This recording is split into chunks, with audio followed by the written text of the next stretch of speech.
The woman trembled with fear because she was about to drown. Beside her were her two children. The two of them worked together to hold her underwater. No matter how desperately she struggled, the children showed no sign of letting go. Until a lot of bubbles rose from the water, the woman gradually calmed down and stopped moving. These two children were not committing murder, they were saving her. What exactly was going on? The story begins a few days earlier. A solar flare event caused a global blackout, all electronic devices failed, and everyone started suffering from insomnia. Even people who had been in a coma for years woke up. At first, people were excited and partied all night outdoors. At this time, wanting to sleep became a luxury. The protagonist, Gina, saw an opportunity to make money and wanted to use her position to get some sleeping pills. At this moment, a group of military personnel drove over and took away important documents from the house. They temporarily set up a research institute and hoped Gina would join them. A man named Da Zhuang told Gina that everyone was suffering from insomnia. The problem was more serious than imagined. After 48 hours without sleep, people would lose the ability to think normally. After 60-some hours, hallucinations and movement problems would occur, and then organs would fail, leading to paralysis for days until the heart stopped. Gina didn't believe Da Zhuang. Da Zhuang said there was indeed an old lady who could sleep and was being taken to the research institute for study. Gina said her daughter could also sleep normally. Da Zhuang was very excited to hear this and suggested taking her daughter to the research institute. Gina didn't want her daughter to be experimented on, so she rode her bike back home frantically, but her daughter wasn't there. She had gone to church with her grandmother. Gina packed emergency supplies in her bag, and her thoughts began to get a bit confused. She saw a phone number on a flyer, repeated it twice, and tried to write it down from memory, but got 2 of the 10 digits wrong. With her son, Gina was about to go find her daughter when Da Shan came to the house, again hoping to take her daughter to the research institute. Gina disagreed, and with her son, she quickly left. People who couldn't sleep started causing chaos, openly robbing pharmacies on the streets, and police officers were killed and left by the trash cans. When Gina and her group arrived at the church, people were preparing to sacrifice her daughter, hoping for a miracle to make everyone sleep. Da Shan again suggested taking her daughter to the research institute, but was shot in the head by a crying security guard, causing chaos inside the church. Gina took the opportunity to escape with the 2 children. After crawling through a barbed wire fence, the 3 of them stopped to rest for a while. The son also thought they should send the daughter to the research institute, otherwise, after they both died, no one would take care of the daughter. Moreover, there is still one person at the research institute, and they will definitely find a solution. In the end, Gina agreed. They successfully started an old Lincoln and headed towards the research institute. With strong spirits, the 2 walked and talked. By the 72nd hour of insomnia, people were moving slowly like zombies, standing in the street. Passing by a library, Gina planned to find a map inside. Gina was teaching her daughter to practice shooting. The daughter was very scared and didn't want to learn from Gina. After firing several shots in front, the daughter was so scared that she ran away. The brother came out to ask mom why she was shooting at her. But Gina remembered that the brother was in the car. Clearly, her memory was starting to blur. By the 96th hour of insomnia, they began to be unable to think seriously. A vague warning was issued, and a large number of prisoners walked onto the streets. They wanted to attack Gina and her children. Gina fought back with a gun, but there was only 1 bullet left. At the critical moment, a prisoner drove up and took them away from there.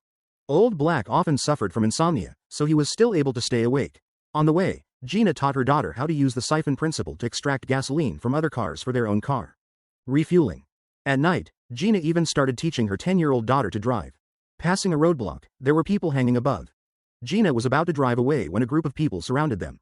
People surrounded them, smashed the glass, and tried to pull them out of the car. The scene was very chaotic for a while. The daughter stepped on the gas pedal hard to get rid of the burden. The bright spot ahead was the research institute. Gina planned to get out of the car and walk forward, giving the car to Old Black. She let the children hide in a room while she went to the research institute to scout and see if it was safe. The people at the research institute were in good spirits.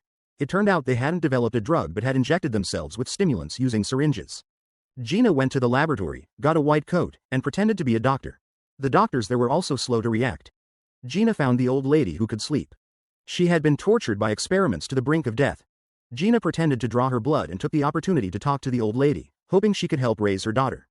Because Gina knew clearly that in the coming days, people who couldn't sleep. Everyone will die, and he is the only one who can take care of his daughter. The old lady said he is the one who needs help. If he couldn't sleep, he would have died days ago. Lao He thought the research institute already had the cure, so he took his son and daughter there, hoping to get it. A solar flare event caused global insomnia. After several days without sleep, people would break down, except for the little girl who could sleep normally. To research a cure, they gave the daughter an anesthetic, and she quickly passed out.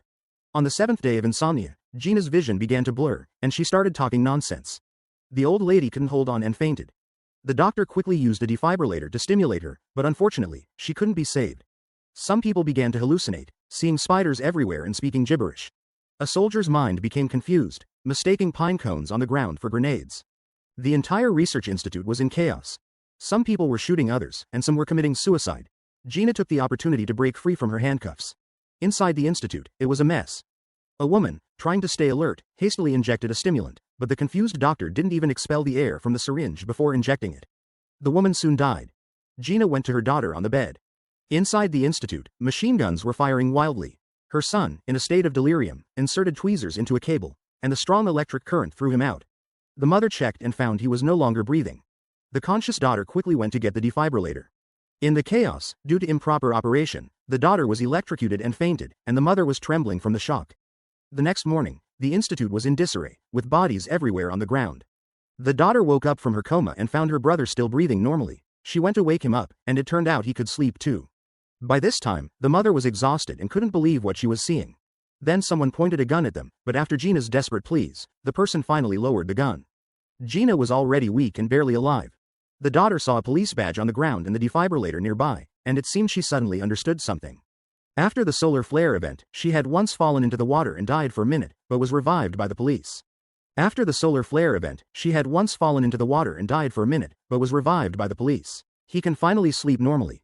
Yesterday, my brother was electrocuted, and after being revived with a defibrillator, he could sleep normally again. It means that as long as you've died once, it's like your brain has rebooted. They both looked at their mom in the car, and the two of them helped her walk to the riverbank.